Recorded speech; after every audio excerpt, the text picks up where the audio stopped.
now that I have lit a fire, which I'll get into in a second, I promise, because I know that is in demand right now.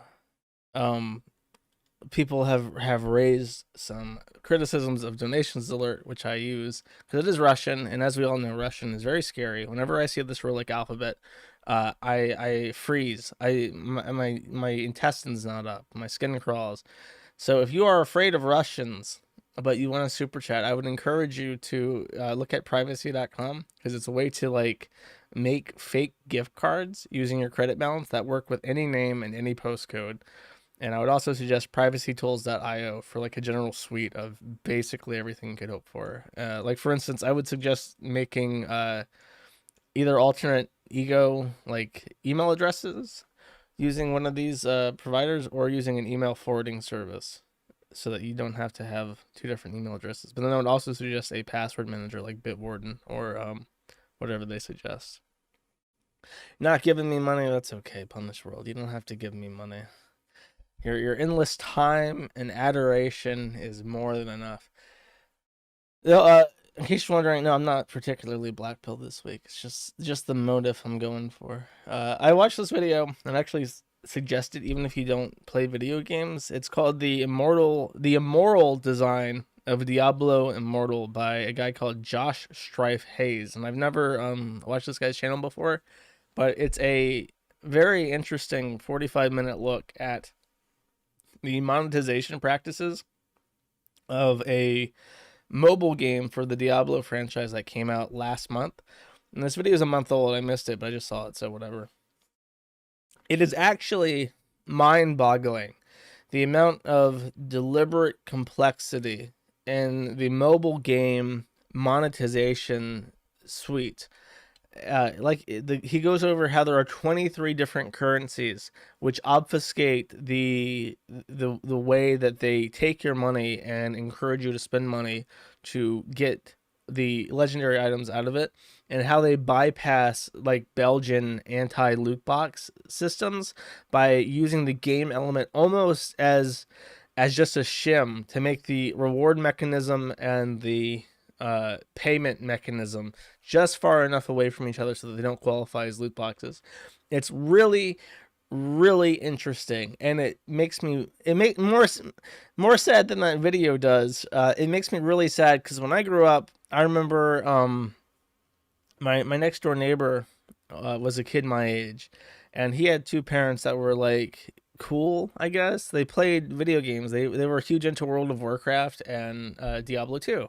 And I remember playing Diablo 2 at his house and thinking how fucking cool that game was. And there's a thing where you pay $60 for a video game, and you own that game forever, and you can play it as much as you want, and there's no problems. And today, like, people have always tried to like say like the current trends of video games being shittier and shittier doesn't matter because the good ones will be out there. But I think like the zoomers and the alphas, I don't know what to call the zoomier zoomers, the alphas, they have never even seen a good game in their entire life. I think the closest thing that a kid would see as a good game is like Breath of the Wild. You know what I mean? They have no fucking idea of what it's like to own a video game on a disc. Unless they have a Nintendo Switch and exclusively play Switch games, they have no fucking concept of like a video game as we have it. And I don't know. I guess parents raise their kids by giving them like an iPad or an iPhone. Like at like a year old, they have their own iPhone, and they end up watching like Bella pregnancy spine surgery videos on YouTube that have like 4 trillion views because they get marketed toward kids.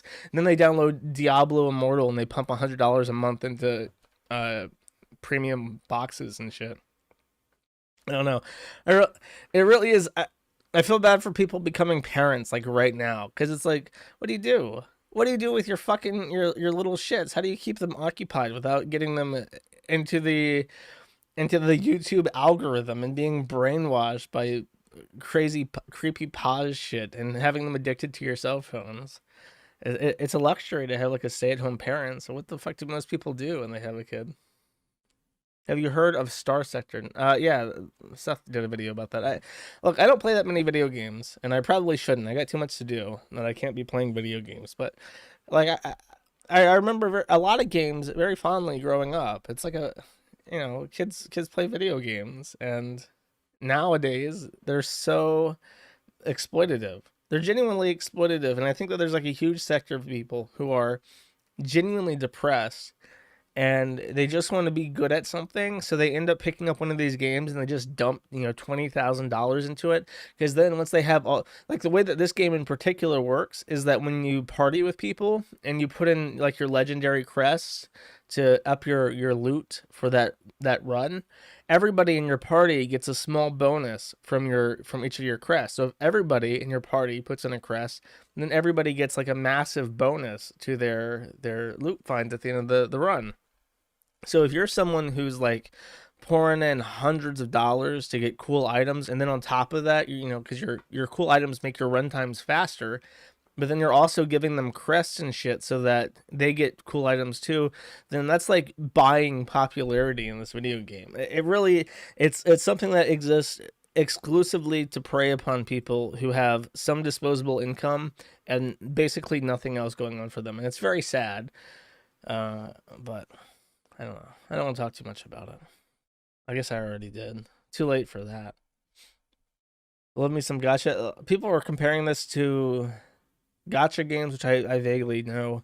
And then there's this one game which is inexplicably popular. It's like you're a little anime girl and you just run around and you kill big black, like, Bigfoots that wear a mask, and that's all you do.